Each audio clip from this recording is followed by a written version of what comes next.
Hello, everyone, and welcome to the HPL Gallery's Artist Talk series. My name is Jennifer, and I am one of the curators of the Visual Arts Exhibitions program at the Hoover Public Library. And today I am so thrilled to introduce to you the founder of the Birmingham Black Radio Museum, Bob Friedman. The BBRM, as it is known, is very interesting because it documents an integral layer of Birmingham's history. It's not necessarily a museum in the traditional sense. It can also be categorized as an archive and an oral history project. And its mission is to preserve a historical movement through the lens of Black radio in Birmingham from the 1930s to the 1980s. So with that, I'll leave it there and turn it over to Bob to further introduce himself and the BBRM. How are you today, Bob? And thank you so much for joining us. Oh, yes. Thank you for the opportunity, Jennifer. And welcome to all who are viewing this. A little history. The Birmingham Black Radio Museum was generated at the 50th anniversary of WJLD AM, which is the oldest Black formatted station in the state, right here in Birmingham. I was working there in 1992. And decided to do a retrospective on the station. And then in doing that, since we were 50 years old in 1992, I had the fortunate access to the airwaves, and I ended up meeting people by virtue of just being on the air and telling people what we were doing, who came to the station with their scrapbooks, who had been longtime broadcasters in the 50s and the 60s, and a very exciting beginning to a story began to emerge about how long Black radio and Black formatted radio had been around in Birmingham and the role that it had played in acculturating a community and mainstreaming a community and aiding a community in being able to see itself and to hear itself and to, in some ways, in the most dire of straits during the civil rights movement, be able to know what it was doing as a movement.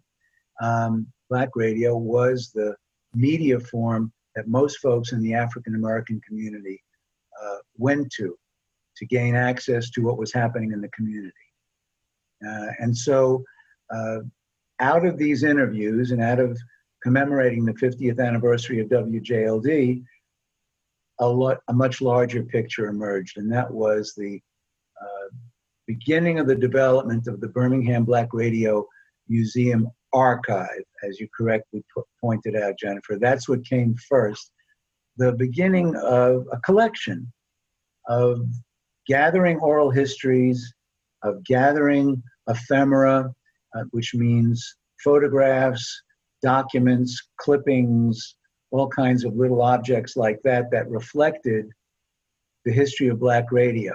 And as we developed it, and I'm going to show folks the front page, if I may, of our website, as we began to develop this, we realized that it should be more than just a collection of things and moments. It should be something that the community can use, can go to, can understand its history within the framework of Black radio in Birmingham. And what that means is people who would come through Birmingham, we might interview. People who lived in Birmingham and played a role in one aspect of Birmingham's history, we could interview. People who were performers, who were authors, who were politicians, who were announcers. We could begin to use those sources to broaden the picture of Birmingham and Birmingham Black radio and its impact on the community. In some way, give all of that back to the community. And what that means, and what we did actually beginning in 2013, was we began to present all this information in public presentations. the Birmingham Black Radio Museum was asked to commemorate Black radio's role in the civil rights movement here in Birmingham. And we produced a program which was shown at the Birmingham Civil Rights Institute in 2013 and subsequently shown to student audiences at various universities in the state, as well as the Carver Theater, the Alabama Jazz Hall of Fame, to hundreds of high school students. So it became a self-reflexive process, and it wasn't kind of hidden away. And that's kind of like our contribution, if you will, to the whole notion of community-based organizing and community-based archiving. So when you visit our website, you can see some of the categories that we have on the left, which tells you the history, and you can browse various items, both oral histories and ephemera, and you can search. We have a search engine at the very bottom of the page where you can put in various pieces. Go ahead and share your screen now, Bob, and bring that up so we can see it too. At the top of the screen, you can see our masthead and a number of things on the left side of the screen that you can browse. You can learn about our history. You can see a listing of our collections, our finding aid, where the collections are organized within the archive, and also some news blurbs about the Birmingham Black Radio Museum. We've done a lot of interviews in the past. Also on the front page, you will always see the recently added items, which include Bobby Hayden, who is an archivist up in Huntsville, who knew Paul White, who was known as Tall Paul while he was on the air down here. Paul is an historic figure in Black radio in Birmingham and in Huntsville. You'll see Roscoe Robinson's oral history, a well-known gospel and rhythm and blues performer who at the age of 92 has just put out his latest record. And you'll also see the oral history for Gwen Sanders Gamble, who was at the age of 14 an organizer within Ullman High School during the 1963 student campaign. You can visit those on your own. But I think first, let's take a look at our collections, which makes things a little easier for folks who are just visiting for the first time. If you click on Browse Collections, you'll see we have two. Our ephemera collection, which I described earlier, and if you click on it, there'll be a further description of it, and our oral history collection, which is, self-explanatory. Interviews that have been done with various people over the years, for the last 30 years. Let's look at the ephemera collection for 1 minute. And I'm going to open it up, and here it describes what it is, and also various pieces of ephemera that start from the mid-30s and go all the way up. And you can kind of browse the ephemera collection at your leisure. You can also comment on it and send us your experience of doing so. What I'm going to do is I'm going to plug in rhythm and blues in my search engine. Now, within rhythm and blues, and there's a lot of different things, some are oral histories, and some are pieces of ephemera. Well, it's because the words rhythm and blues appear in either the interview or in the ephemera. So I'm going to go to the second page, and I'm going to go to the Rhythm and Blues Jazz Handbook. And I hope this excites you as a viewer. When I click on this, first of all, let me just tell you that somebody I interviewed named Tommy Cox told me over the phone that he had the Rhythm and Blues Jazz Handbook from 1952. As an archivist, I got very excited. And he brought it to the station. And I interviewed him about his early recollections of WJLD when it was out on the Bessemer Superhighway. and how he remembered Bob Umbach, who was the announcer of the Atomic Boogie Hour. I'll let you search Bob Umbach and learn more about him, but let me open up the Rhythm and Blues Handbook. When you do so, look what you have. You have a complete description of all of the rhythm and blues DJs all over the United States, as well as performers. And you also have on here some of the people who were rhythm and blues performers right here at Birmingham's WBCO. Gar Grace, Honey Brown, Andrew Sugar Daddy Dawkins, and William Fosh, who was Erskine Fosh's older brother. And Erskine Fosh, very well-known gospel broadcaster here. And Bruce Payne, who we'll hear a little bit from when we go to the oral history collection. But that's just a small piece. These were broadcasters of the time. But if you wanted to, you could search around and learn about broadcasters in other parts of the United States who were doing similar work to what people were doing right here in Birmingham with their background. This was an extraordinary piece that was delivered to us by Tommy Cox, and a great opportunity for people around the country to do research in their own cities. And as things would have it, we got discovered by the Library of Congress Radio Preservation Task Force, and they asked us to be a ceremonial partner with them, and we accepted. So that's just a small piece of what you can learn in over 850 pieces of ephemera at the Birmingham Black Radio Museum.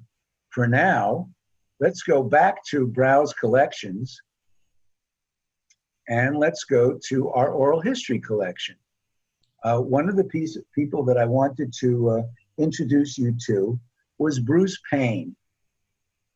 Bruce Payne started his career back in 1951 at WBCO. And the way that we organized our oral history collection was that we would give you 2 minutes of audio, no matter how long the interview was. We'll give you a picture, and we'll give you the transcription. The transcription, I think it's important now to say that the transcription was done by students at the University of Alabama School of Library and Information Studies, the graduate division of the Communications Department at the University of Alabama. So when you go to a particular transcription, and here's Bruce Payne at the WBCO board, you will see that we cover who interviewed him, how long it was, who transcribed it. We had 2 transcribers for that, and then it was my job to post-edit it before we gave it to our exceptional webmaster, Emily Bibb, for uploading. Okay, let's go back and listen a little bit to Bruce Payne. We have a picture of Bruce, we have his transcription, and now let's listen to Bruce. Well, what about, what do you remember of Bob Umbach? He was white, of course, and he was a very popular rhythm and blues judge. Mm-hmm. He was, I would imagine, and in fact, I hadn't heard that name called in years. Seems like Bob Umbach was the top rhythm and blues, or what we call in soul music now, DJ, before the black stations really evolved into their own thing. You know what I mean? The Atomic Boogie Hour. Yeah, but Bob Umbach, that was the station where the black people got their music. Right. Blues and rhythm and this kind of thing.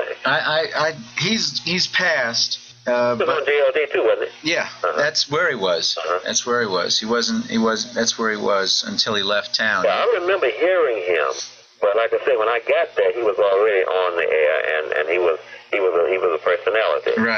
Right. But then the black stations, start evolving and coming in, and the people started swinging to the black stations, black DJs. What do you remember of Walter Anglin? Did you know Walter? Yeah, he was... was he ever at BCO? I don't recall him being at BCO when I met him. He was an EDR. No, an EDR. Yeah. Yeah. And it goes on from there. But the point is that if you look at the transcription as to when the actual recording, the date of the interview was 1994, almost 30 years ago. We had just begun the Black Radio Museum, just some 2 years previous. And so we're still learning about who was where. It wasn't that we were doing these in-depth interviews, life stories and so forth. We were still trying to put together the panorama, the geography of Birmingham Black Radio. Who was where and when were they there and what did they do and who influenced who. So the early interviews are a lot like that. And as we developed and learned more and had a broader framework, the in-depth interview developed as well. So that is, in a nutshell, how you can browse both collections, the ephemera collection and the oral history collection. I think it's important to do one more oral history, and this is something that's very, very rare. It's an interview with Fred Shuttlesworth, and Fred Shuttlesworth, as we know, was a giant in the civil rights movement here, a founder with Martin King of the Southern Christian Leadership Conference, and the Alabama Christian Movement for Human Rights was something that he organized in the late 50s before Martin King came to Birmingham. And we interviewed Fred Shuttlesworth I interviewed him in 2002, but two announcers from early WJLD in 1966 interviewed Fred Shuttlesworth on the 10th anniversary of the Alabama Christian Movement for Human Rights. It's quite a while ago. And there's just a short clip. There's the total 30-minute transcription, which people can read when they go up on the website, and here it is. And these are the two guys who interviewed Fred Shuttlesworth back then. These are circa pictures of Fred back in the 60s, and also Lewis White, that a number of Birmingham residents might remember, and Rick Upshaw, who was only in town for about a year or two. Let's listen to Fred Shuttlesworth from 1966. I think it's worth it just to hear it from a philosophical point of view about how this man was, who he was. As you know, there was a lot of political furor going in the state, and we did not have time to adequately plan for a program, and so we just announced that I thought that I should be allowed to retire from the presidency and turn it over into other hands. I never wanted to play God, and I don't think that I'm invincible.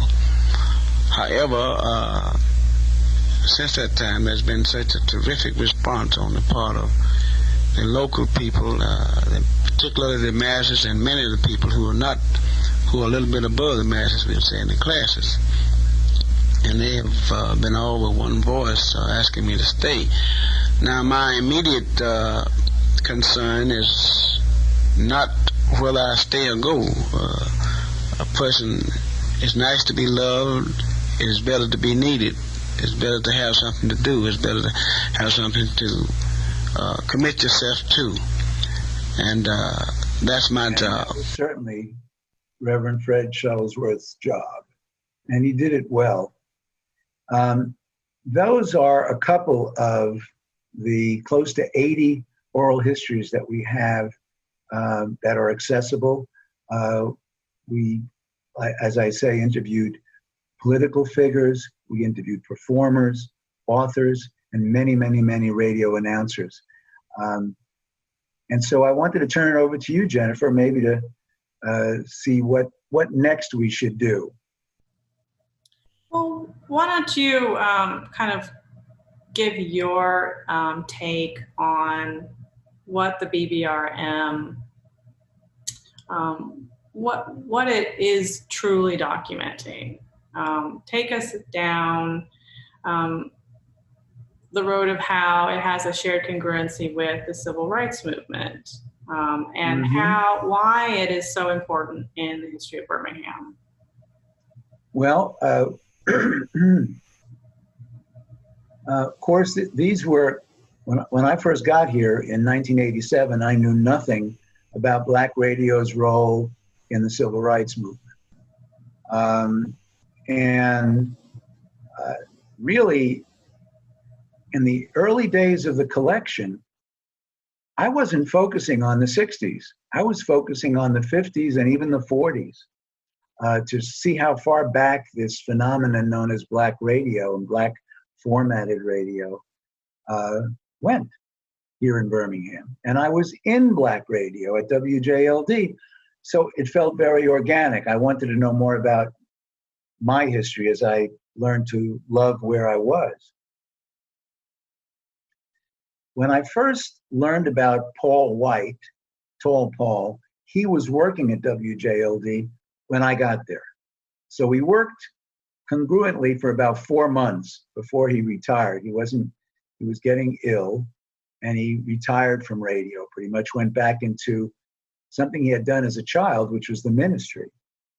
It wasn't until much later that I met people in the course of being concerned about learning who was involved in the civil rights movement at a grassroots level, other than the big names that I knew about, which were Martin Luther King, Fred Shuttlesworth, James Bevel,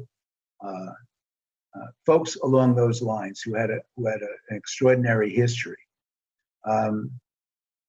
That's when I learned about the children's movement. That's when I learned about the fact that there was this extraordinary organization that got an incredible amount done in 1963. And I'm going through this right now just to get to the front page. To actually organize a nonviolent movement, which is what Dr. King was after and concerned with, and Fred Shuttlesworth as well, and James Bevel as well.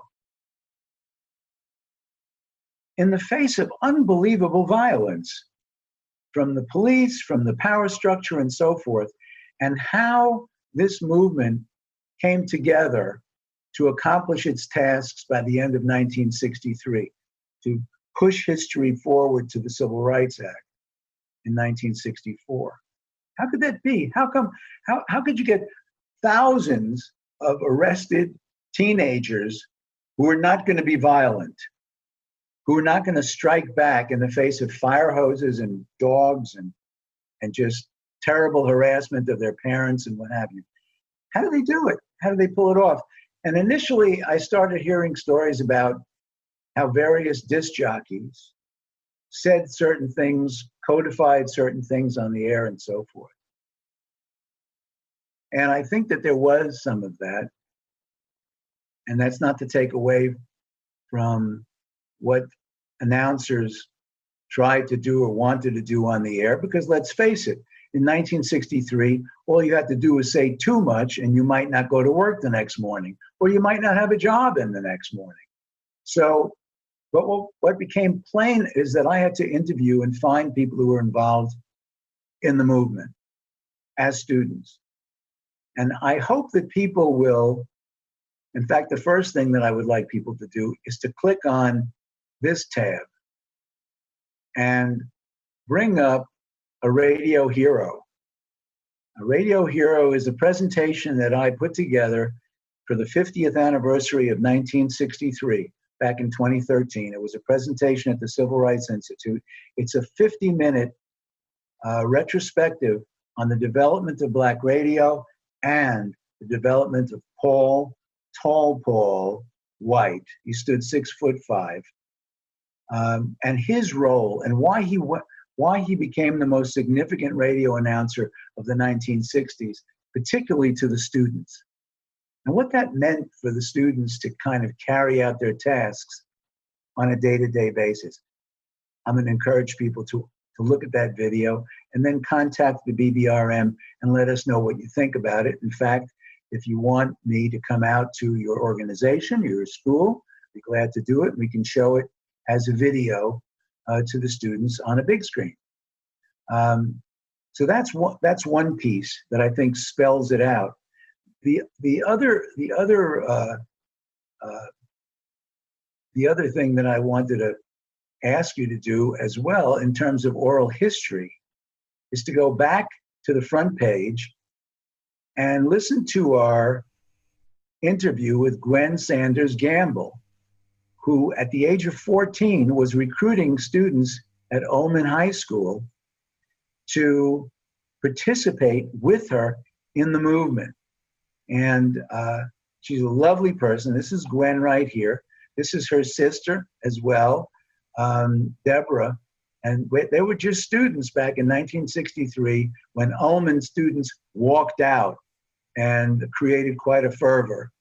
And these were people, this all took place at a presentation that we did at the Carver Theater when we introduced a radio hero. And these are other friends from the movement and also people from history. I'll play you a very brief piece about, from Gwen. The captains will be on the lookout for someone from the movement office. And they would give us our cues to let us know that it's time for us to go. So I was in my sewing class, and I looked out the window, and I saw Meatball, William Dawson. And then I started spreading the word. It was time to go. And the students started coming.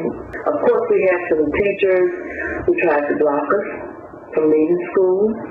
We also had some, like Miss Cleopatra Goree, who was one of our teachers, who would turn her back so the students could walk out.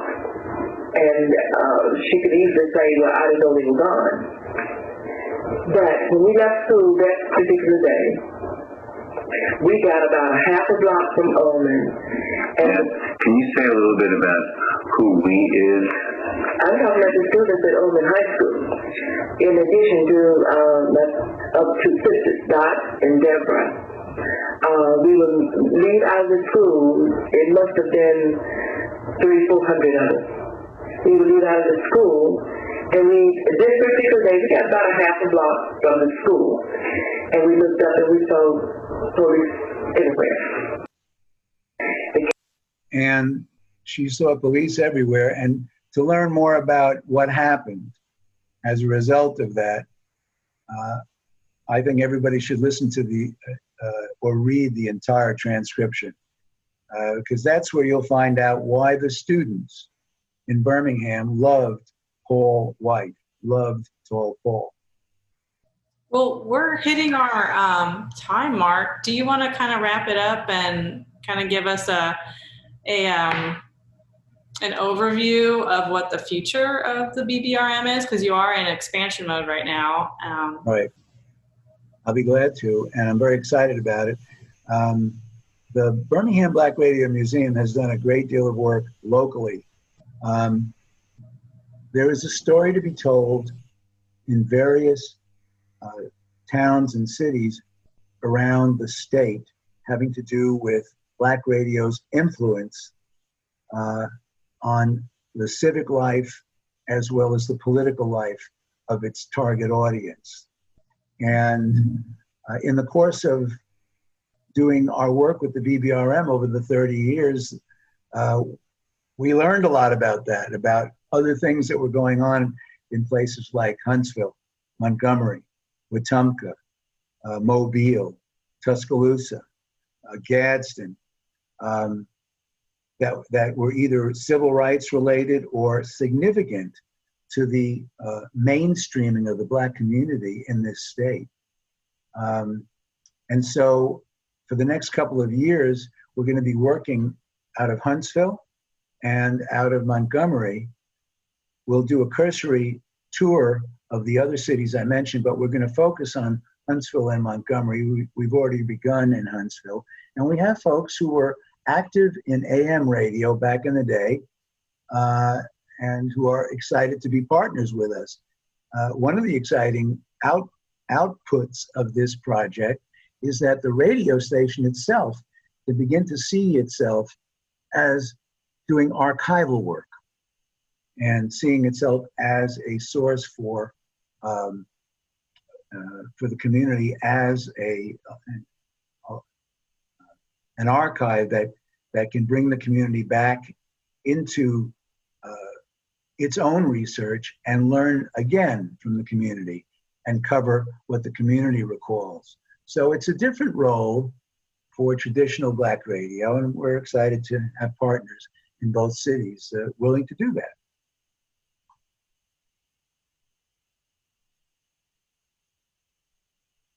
That's really wonderful. I think we should wrap up because we're going pretty long, but Bob, again, thank you so much for taking time out of your day to share this incredible archive with us.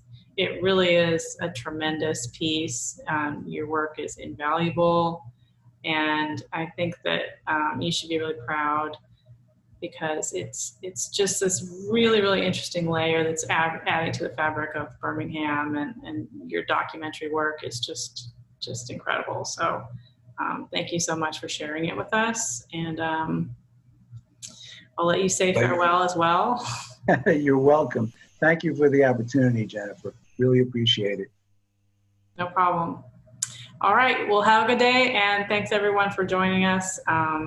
See you next time. Bye, Bob. Bye.